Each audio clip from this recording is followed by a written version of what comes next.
welcome back to Infinite Lifetime Sutra. I'm your host Angelina. Okay, for this episode 29, we shall continue with the part since we dropped off in the last episode. Okay, for this episode we shall start. Okay, I'll read from the sutra first. Okay, 得无生无灭住三摩地，积得一切陀罗尼门，随舍误入华严三昧。居足总持百千三昧，住生禅定，悉睹无量诸佛，于一念顷，遍游一切佛土。Okay, this part, if you read it this way, I think literally, if you are Chinese educated, it becomes something very marvelous because we're talking about transcending time, transcending space. Okay, not so much about the time, but it transcends the space. Okay, we're talking about the great Buddhas and the Bodhisattvas. Okay, all these great Bodhisattvas, they who have already gone into like this Guan Shi Yin Pusa, Avalokitesvara, right? 大势至菩萨, then there's also like Pu Xian Pusa. All these great Bodhisattvas, they come to help us, to guide us into Pure Land. Okay, going to Amitabha's Pure Land. So, although they are said to be still Bodhisattvas, okay, we need to understand that they have already gotten that infinite wisdom. They have transcended the wisdom that is so much that we as lay people, we may not be able to comprehend the greatness of it. Okay, because somehow for us, we tend to say things like we have limited knowledge about something, therefore we keep learning and stuff. But for them, they have known the universal truth. They have known the ultimate truth. It's just that there may be, okay, the Bodhisattvas that has gone over to Amitabha's Pure Land, they are at the final stages. Alright, the special thing about Pure Land is that when you are practicing under other Buddhas, okay, in other Buddha worlds, you have to go through aeons and aeons of practices. You have to go through, and a lot of times when we start counting, you're stepping into becoming a Bodhisattva. Okay, it is not when you start to take the pledge. Okay, it's not when you are still just like me, very ignorant and but it only starts when you break the first ignorance. There are 52 ignorance. Okay, so you break the first one. That is when you start counting the 5 aeons that you have to continue practicing before you become a Buddha. Right, so when you go into 5 aeons, is like such a long time. Okay, I'm not going to go into the calculations of all these, how many aeons and how many stuff like this. Okay, but you just think about it, right? When we're talking about all these aeons stuff, and it's as if it's an endless thing. Okay, and 5 aeons is the time span for the Bodhisattvas to become a Buddha. And there have been many Buddhas before us. So, since there have been so many Buddhas before us, you just look back at ourselves. Okay, right now in the year 2025, in this planet we call Earth. So it means that this is not our first lifetime, right? And we have gone through so many lifetimes before, but we will without achievements. I can say that we've been floating all over the place without achievements, going through the 6 cycles of existence, okay, within the cycle of samsara. That means either you're in here like as a human, or in hell, in the other world, as a hungry ghost, as an animal, okay, reborn as animal and insects, okay, maybe even as an ashura, or maybe even as a heavenly being, right, in one of the heaven worlds. And yet you have not grown any wiser, you don't have any wisdom. Okay, that's the problem. When you have gone through so many lifetimes, and yet you're still attached to this world. Okay, if I've gone through so many lifetimes, I've taken on such a huge, I will say, lifetime after lifetime. You know, I get to know people, I get to have relatives, acquaintances, and then there is this separation. There is also this fighting against each other, so much hate, so much anger, you know, so much greed for life itself. So after all these things, don't you get tired, right? Like for example, if you to ask me now, I am working, but the work has become something of a passion. Okay, when I watched uh, an interview, okay, with a renowned about a renowned Hong Kong actor Louis Koo, okay, Gu Tianle. So he said when they asked him about holiday, does he ever go on holiday? He said that his last holiday was like a long time ago, right? Planned holiday out of Hong Kong was a long, long time ago. But when you talk about being on leave, being on holiday, okay, taking a rest, to him, if the moment he just get out of the office, he doesn't work, and even at home when he's not working, that is already a holiday. Okay, that is like he has seen that, you know, all this time and space and all these things, they are actually a something that is defined by people, right? Like me, for example, or you, for example, any one of you. Okay, when we are younger, we aspire for all the high ranking positions and stuff like this.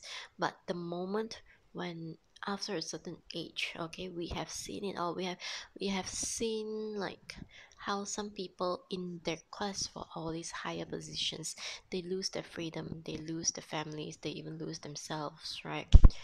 So it comes to a point when you decide that there is actually no need to chase for all these things. Okay, your greed for this chase becomes lesser. You know, you just let go. And then there's also this situation where um I'll give you an example, right? Uh my late father's friend, okay, when they were younger, they were in the same village. So he went on to become a construction worker in Brunei when he was very young, right?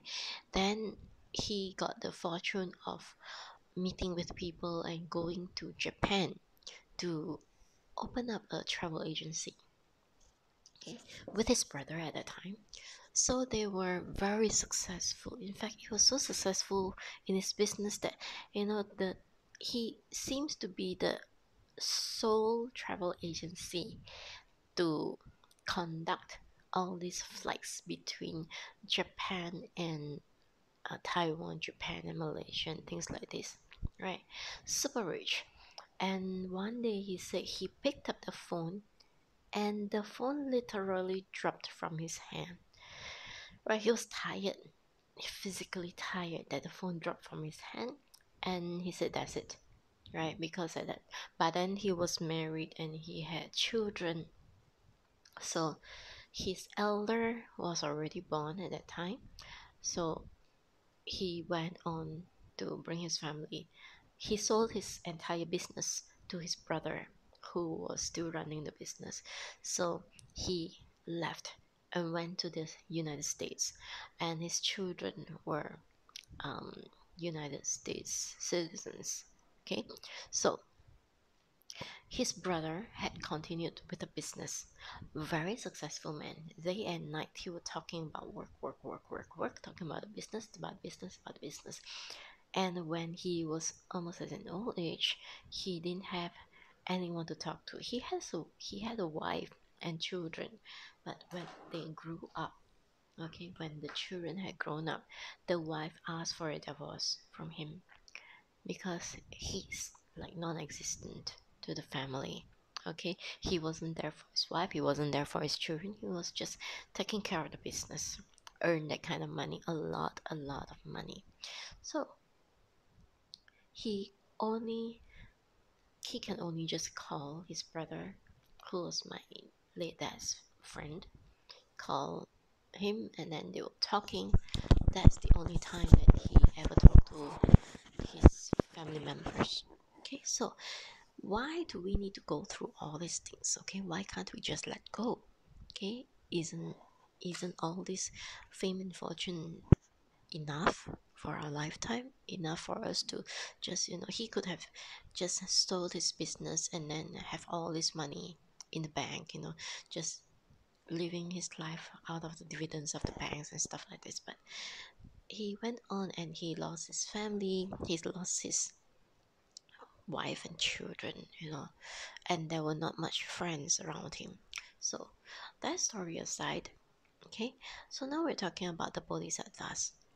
The moment they let go, okay, the moment, because letting go means you'll be able to gain some kind of fundamental wisdom, okay, and they broke that with the barriers of those wisdom. So they gained that wisdom and they managed to reveal their inner Buddha layer after layer. Remember when in the earlier talks I was talking about the onion? Okay, the Buddha within us is like the onion bulb, that seed inside us. So we just need to remove the layers of polluted thoughts, of mundane worldly education that has been taught to us by society, that has been taught to us through education system. Just remove all those things, and then deep within, okay, is our Buddha seed, the very seed that actually already know every single thing in this world, the very seed that has already understood the universal truth. Okay, it's not something waiting to be discovered, it is just something already within us. But all these things that we have learned, okay, the way the society is run, the hierarchy, the, I would say, all the different kinds of things that make us hold on, let us cling on to this world, to try to do this, try to do that, try to get all these things. You, the moment that your layers have been removed, okay, the wisdom comes in, and then you realize that it all doesn't matter. Okay, there's nothing at all. Right. So all these bodhisattvas, they already understood this. They have the wisdom similar to the Buddhas, except for maybe like one or two ignorance that is still not broken yet. Okay, so they have transcended. So once they transcended, then their body, their mind, their energy, and everything, it is without any boundary. Okay, so you see in the sutra itself, how many bodhisattvas were there, and they were not within this lifetime. Okay, and do you think that they come to this congregation, this Dhamma talk, but are they only here at that one time? Okay, or are they simultaneously while our Lord Gautama Buddha was sharing about this sutra, was expounding this sutra, saying these words during this meeting, okay, this Dhamma session? At the same time, they can be in other Dhamma worlds, okay, in other Dhamma worlds, listening and supporting the Dhamma talks by other Buddhas as well, in other Buddha worlds. They can do that because they have transcended what binds us today, that is the physical body, okay, and they have managed to transcend all that. They can manifest into a physical body, but they are not limited by it. Okay, they can, if you were to go into science, they have expertise in the field of teleportation. Okay, and not just about teleportation. Every single, if you were to look from a science perspective, if I were to talk about it in a science way, our entire body, okay, how many cells, there are millions of cells on this body, and each of these millions of cells in the body will manifest into the entire being. Okay, and this entirety of the being, it can be a Buddha world, so big, huge, giant, okay, with people as tall as the mountains, okay, giant size in another Buddha world. Or it can be, as small as the tip of this pencil, right? So small, and yet it is an entire world by itself, an entire universe by itself, with everything complete. So all these things can be achieved without the Bodhisattva or the Buddha turning bigger or turning smaller. It's just that they are able to transcend. Okay, they have gone beyond time, beyond space. So when you go beyond time, you can time travel at any point of time at all. Even like, for example, if right now, as I do this video, I believe that there are beings that I cannot see with my naked eyes, because they will be here to listen to what I have to say pertaining to the sutra. Okay, if I'm teaching the right things.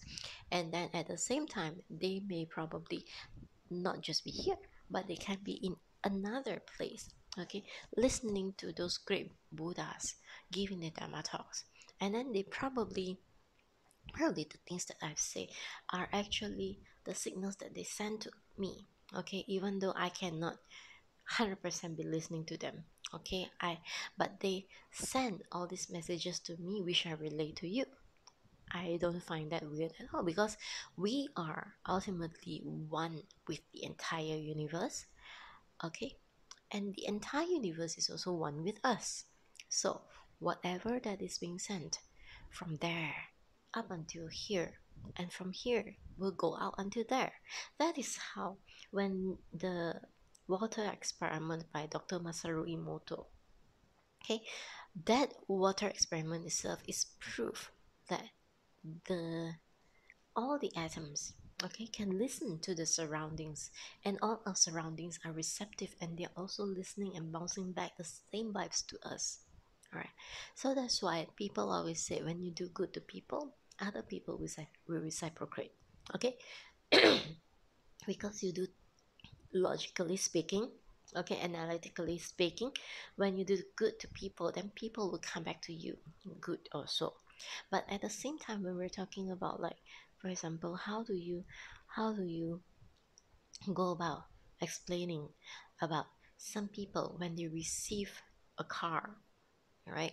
When they drive a car, they all buy from the same dealers, they buy from the same manufacturer, the same type, the same model, okay, come up from the same batch of production.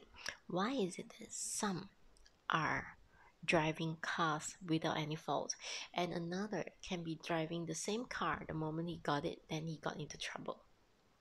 Okay, it all correlates with the vibes around you, with the vibes that you send out to the universe, with the vibes that you collect from the universe, and it is like a domino effect. Okay, you give good bounce back to you, and you give out good again, and good comes back to you. Okay, the echo effect. When when we were young, they always give us the example: try screaming to the mountains. You say something nice to the mountain comes back to you. You say hello to the mountain says hello back to you. When you say I love you to the mountain comes back to you with an echo saying I love you. Okay, but if you were to say nasty things to the mountain, you are an you are stupid, you are an idiot, and it bounces back to you. Okay, so always remember, okay, if you understand this concept, okay, the moment when you look at other people around you, you see that they have some shortcomings. Okay, you don't concentrate on the shortcomings. Okay, don't focus on that kind of shortcomings. You think of ways, okay, you try to look in in certain motivation or management books, they will tell you look for the good in other people. Okay, that will be good in every single person, but when you nourish them, when you give them that kind of um, good vibes, the good opportunities for them to pick up speed, for them to be able to look through their own potential. Okay, I'm speaking in a very, very human language over here. Look at the potential. They will find intrigue because they know that inside them they're able to do this, and then when you give them the opportunity, they will showcase it to you. Okay, and if let's say there is this situation where you see this person, okay, there are many studies, okay, done in schools and whatever. You just go Google, look for it. There are many studies. They look at early childhood education.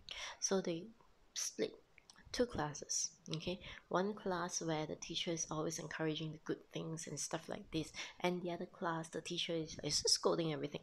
So the class with the teacher scolding everything, the students will not do well, and then those classes where the teacher always say good things to them, encouraging them, then they can deliver good results. Okay, so this is actually the kind of vibes that we're sending through. Right. Metaphysically, when we're talking about all these sending through vibes, your interaction with others, okay, will bounce back to you. You believe that they're able to do it, it will bounce back to you, unless for some very certain cases where you're not able to discover what they're good at, and you have this negative perception of them. Just, you know, when you meet some people, you just know that they cannot perform. They cannot perform. You just think of that, they cannot perform. And then after that, it will seem as if they really cannot perform, because whatever they perform, whatever that they do, it will come back to be like, you know, it's still wrong, right? There will always be the prejudice because you're human. Okay, nobody can be so impartial unless you're a bodhisattva at the highest rank or already a Buddha. Okay, because it's transcendent. The only thing that is limited, that very last ignorance, is actually something that is within, right? Not without. So if you do not let go of your prejudice, do you? If you still hold on to that kind of hypocritic, analytical, judgmental ways, and then when you look at this person, it will reflect back. Okay, a lot of us, when we are going around um, interacting with people, sometimes we listen to how other people interpret others. Okay, very often you find that people can be pretty judgmental, right? Like, for example, you may know this person can be pretty stubborn, okay, but other than being stubborn, there are also other good qualities like willing to learn and yet still stubborn in certain things, very methodical, very analytical. The mind just doesn't twist so easily and stuff like this. So instead of looking at this as a shortcoming, okay, there are rooms for improvement. Okay, this person will just need to let go of certain things because of the stubbornness, the adamants on being adamant on certain things, like keeping too strict on the rules, keeping too strict on a set of written um, regulations. Okay, it's something, probably this person's custodian to some function in the company. So that's why if you have the policies, you just look at it. Nowadays people talk about the policies. So if the policy is there, and then you just have to keep following it, you have no choice, you just keep following it. And then through time, this person just follows the rules by the books so strictly that anything, when a newcomer comes and then you see that anything at all, if you don't understand, you think that this person is so traditional thinking, so rigid, and so you just feel it's difficult to work with this person. Okay, but on the other hand, you say that, oh, this person is following by the books, which is actually good. Okay, policy abiding is actually good to prevent companies from getting law cases, legal cases, okay, from being sued by other people or even employees. That's why they have all the HR handbooks and everything like that. So all these things, the moment you see it from a different perspective, that means you let go of your own perspective, of your own perceptions, the rules within yourself, you let go of it all, you'll be able to see the different potentials in the different people, and how do you crack open all these people so that they will be able to open up and to be able to communicate with you, to be able to work together with you. That is a skill that can only be achieved, can only be done if, let's say, you let go first. Okay, let go of your ego, let go of your own perceptions. All right, so that is only how you'll be able to learn. Otherwise, it's just lip service. You're only saying, I can work with anybody. You say that, but when you do it your way, stubbornly, okay, disregarding other people, you don't care how other people are working, you don't care the kind of problems that they face, what are the situations that cause them to take this route instead of the other route. It's not that you can work with anybody, it's just that you chase away those people who are capable of work, okay, and you keep those who are just, they have already ignored their own way, they just want to earn a living. Okay, so they just listen everything you say, they'll just follow. And then after that, in such situations, in such circumstances, usually the company will not thrive. Okay, that's all that I can share about this, because that department will be kind of what we will call today as toxic. Okay, because nobody will bother to speak up. Okay, eventually all the high turnover will be there, the people that this person gets in to support the department, eventually all of it will be like, just yes men. So outwardly he or she will think that he's in control of everything, but inwardly, actually, trouble was already brewing the moment he started. Okay, and it's just a matter of time when it all bursts, because a department like this they cannot perform, they cannot do well.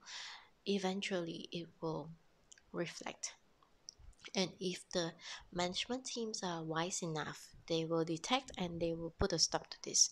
But if the management team thinks that, oh, it's just fine, ignore it until everything bursts, then it is always a firefighting situation.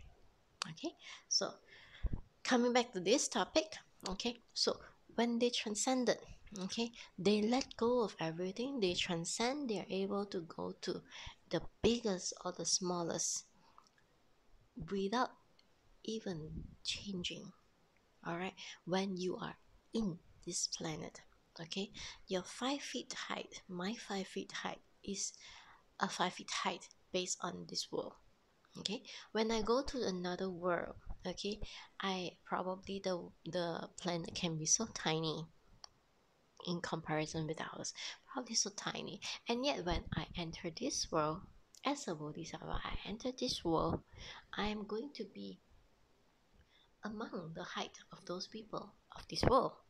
If I'm in that giant world, I will just be same like them. Okay, so the way that I manifest, the moment I become Bodhisattva or Buddha, the way that I manifest is going to be something that is the same with everyone else in that planet existence, okay, in that world. So coming back to this, they are able to do all this, they have that infinite wisdom. So that's why when they see all the Buddhas and the Bodhisattvas, the Buddhas, when they expound, okay, when they give a Dharma talk, the Bodhisattvas come and listen. Not that they are any lesser, okay, not that they don't know, they already know, but they come to show us as an example, okay, for us to think, wow, they're so great. Therefore, they also come to listen to this Buddha's talk. So that means this Buddha's talk must be fantastic. It has to be exceptional. It has to be wonderful. So that's why when these things happen, right? When these things happen, it doesn't just stop there. Okay, it encourages us to want to be like them. It's just like in this world, right? There are millions and billionaires, okay, millionaires and billionaires. So a lot of people, if you do not understand, right, then you will think that, oh, you look at this millionaire, you look at this billionaire, then you want to emulate them, you want to be just like them, you want to earn that much money just like them. But what's the point? Okay, if you say that I just want to earn the money as a goal to surpass them, just like a competition for fun sake of it, but I'm not attached to the money, well, that is just your hobby. Okay, it can be done. There may be people like that, it can be done. But there are also those who are just greedy. They may think that they want to do this to surpass so that they can enjoy luxuries. Okay, they want to just have all the great lives in this mundane world. That is their perspective, nothing wrong, but they're just enjoying the fruits of their past labor. They're just enjoying the fruits of their past karma. Nothing wrong with that as well. It's just that why do you waste your life like that, when you could have put it to good use for something else? When you have to, when you naturally, eventually, okay, when you start letting go, you eventually realize that all these riches and everything are based on your past karmic uh, contribution to others. Okay, the charity that you do, the donations that you give, right, all these things, they are really actually how much you put in and how much dividend you reap. What is your returns? Is all about the ROI. Okay, the returns that you have, return on the investments. What was your investment? Charity. Okay, gift of financial charity, gift of dharma charity, gift of harmlessness charity. Okay, these three kinds of gifts, these three in the past episode, all these trees can be um, translated into the offerings. Okay, you offer to the Buddha. What do you offer to the Buddha? Financial offering to the Buddha, although the Buddha does not need the money, but the money that you uh, spend, okay, the money that you donated for the uh, to the to the propagation of the Dharma. Like for example, if you donate to the printing of Dharma books, or you donate to the building of temples, the donation of creating a huge, beautiful statue of the Buddha as a reminder to the society about the greatness of the Buddha qualities, to remind us all that we are all Buddhas inside. That is actually a form of gift.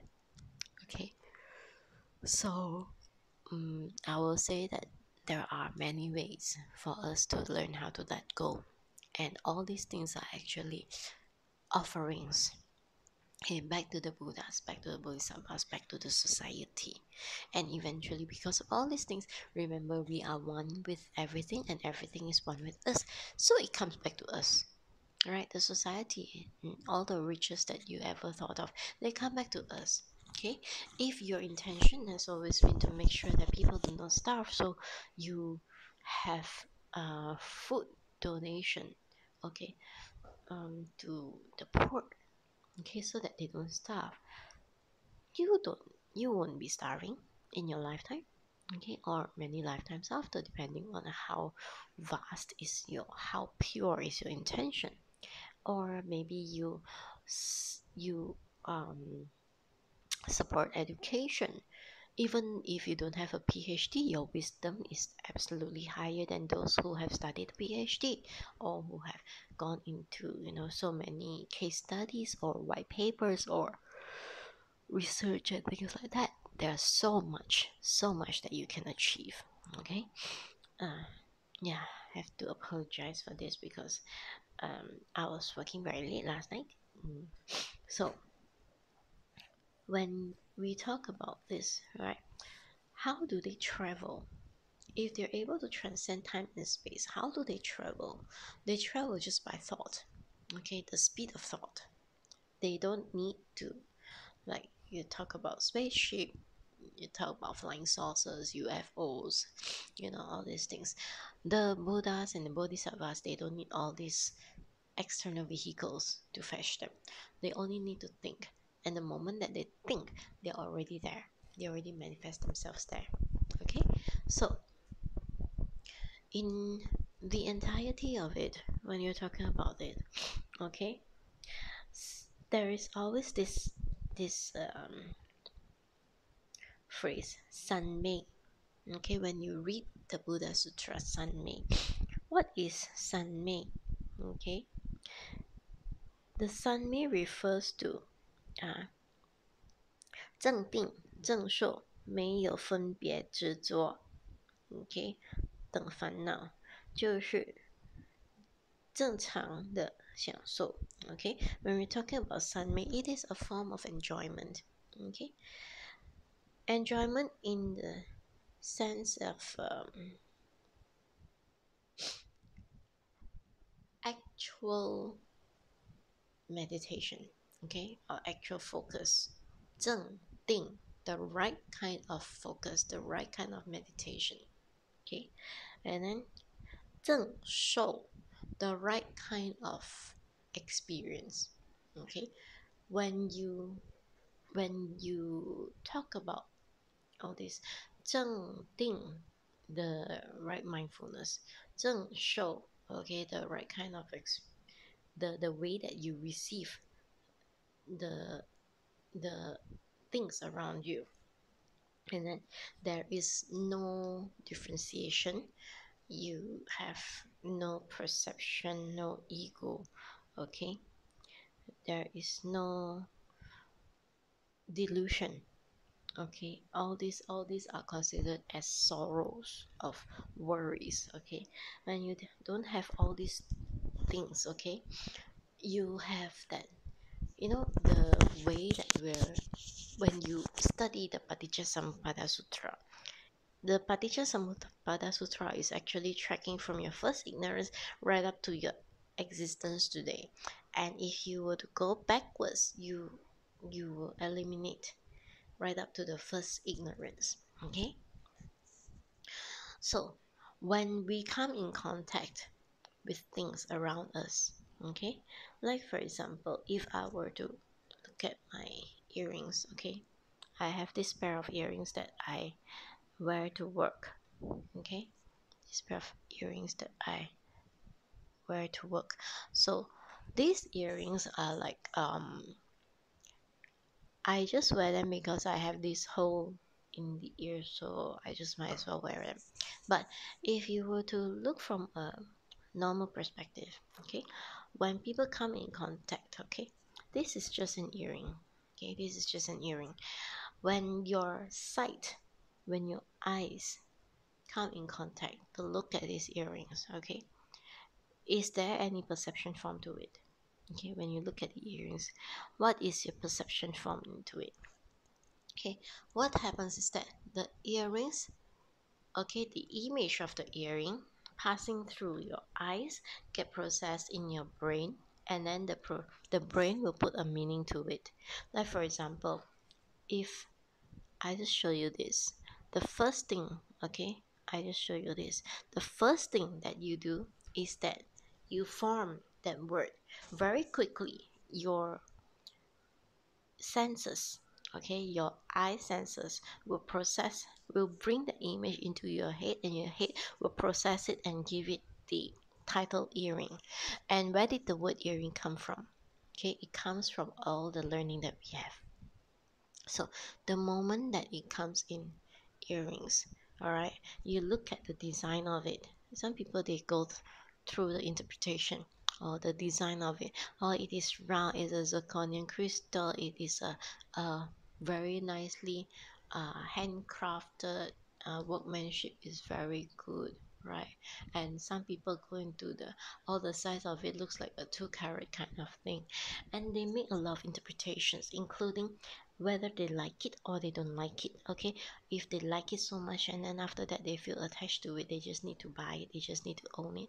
And then if they don't like it, then they probably think, oh, I think this one is not as nice as the other one, blah blah blah. They form perceptions and then they own the perceptions. Okay, so all these things is a wrong kind of focus, wrong mindfulness. You can even say that there is no mindfulness. Okay, so with the wrong mindfulness, then they have the wrong reception, the wrong experience. They will think that if they think that it is nice, they want to own it. The desire is formed, and if they think that it is not nice and apprehension forms, they start comparing to it and then they hold on to it, the feeling that this is not nice. Okay, a lot of people like that, and you don't even realize that. Okay, you really don't realize that. So when you don't realize that, that is how we continue to become human. We continue to be stuck in these 6 rooms of existence. We see things and then we form the attachment to it, or the detachment. Both are actually sorrowful. Okay, when you form the attachment to it, you like it so much you want to buy it, and if let's say it says out of stock, then you feel the sorrow. Or maybe you like it so much and then you buy it, and then after that, one day suddenly you lose it, you don't know where you kept it, and then you still feel the sorrow. Or maybe as some accessories are, right, the moment after you wear it and after that you feel so good about it, and after that one day suddenly you probably misplaced one side, you don't know where it go, or maybe in your rush or something like this one side just dropped or things like that, and then you just feel that sorrow. Where is it? And then you feel so uncomfortable, so painful, blah blah blah blah blah. So you have all this, I will call it as 七情六欲, all the sensory, all the feelings and everything that you become attached to, and then it brings sorrow. Okay, it's uncontrollable. That is all your differentiation between the nice and the not nice, your attachment to it. Okay, your perception with the like it or loathe it. But if you have the right kind of understanding, okay, the right mindfulness, the moment if I were to show this to a bodhisattva, he'll just see and that's it. Okay, no perception form. And if based on his understanding of me as a human, he will say, oh, earrings. Okay, just putting a label to it. But if he understood me further with my with my sensory attachments, he'll probably just see that I purchased the earrings, so he'll probably think that, oh, nice earrings. Okay, he will just give comments like this, oh, nice earrings. But otherwise, he himself, does he think the earring is nice? Well, it's just an earring. Oh well, it's actually just a stone. Oh well, actually it's just an object. Okay, oh well, it's just that. Right, this is the things that differentiate between us and them, but we are capable of going towards there. Okay, once we understand the reality of everything, okay, you can have every single thing. All right, animate or inanimate. In fact, when you understand the entire truth, the universal truth, you become dispassionate. You will feel that so what, you know, that kind of thing.